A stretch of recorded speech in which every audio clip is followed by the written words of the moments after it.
jauh, takkan tak boleh daripada teknologinya Allah Subhanahu wa taala untuk diberikan kepada para aulianya.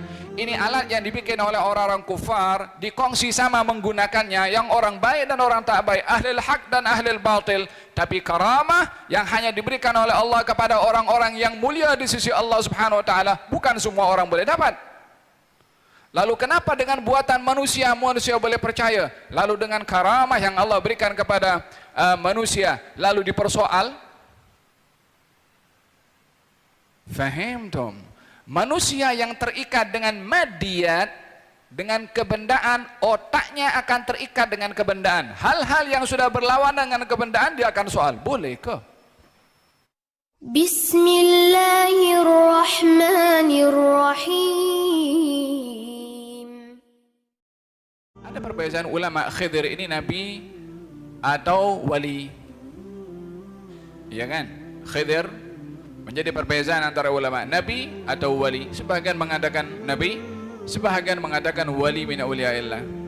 Apa yang berlaku kepada Nabi Khidir bersama dengan Nabi Musa? Bukankah dia mengetahui perkara yang tidak diketahui oleh Nabi Musa? Di antaranya adalah ketika melubangkan perahu itu, kata Nabi Musa, macam mana engkau merosakkan? Ini orang dah tolong kepada kita, engkau rosakkan perahu ini. Kata Nabi Khidir, aku tahu.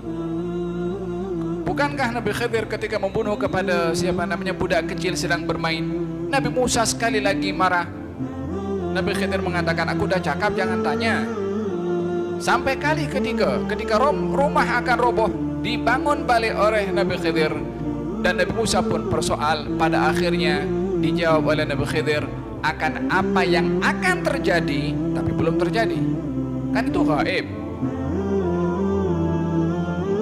Daripada mana Nabi Khidir boleh tahu? Allah Subhanahu wa taala.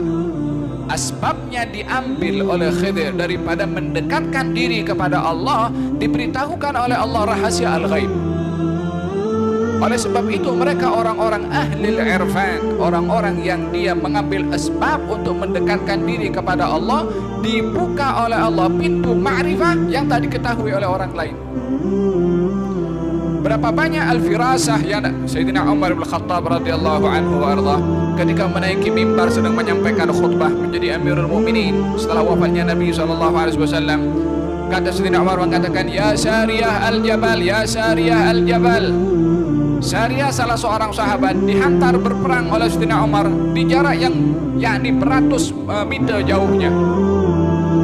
Sementara sedang berkhutbah, Sayyidina Umar bercakap dengan Sariyah. Di mana Sariyah? Jaraknya entah berapa jauh. Kalau dulu ada live streaming atau telepon, mungkin boleh telepon.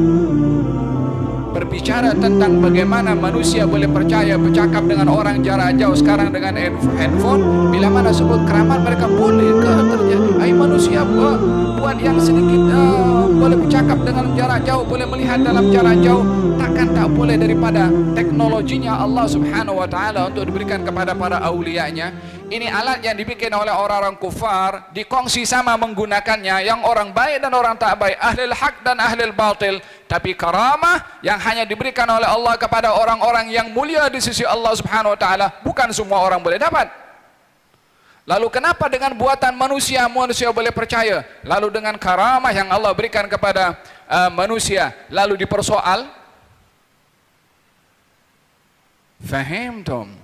Manusia yang terikat dengan madiyat, dengan kebendaan, otaknya akan terikat dengan kebendaan. Hal-hal yang sudah berlawanan dengan kebendaan dia akan soal, boleh ke? Fahimtum?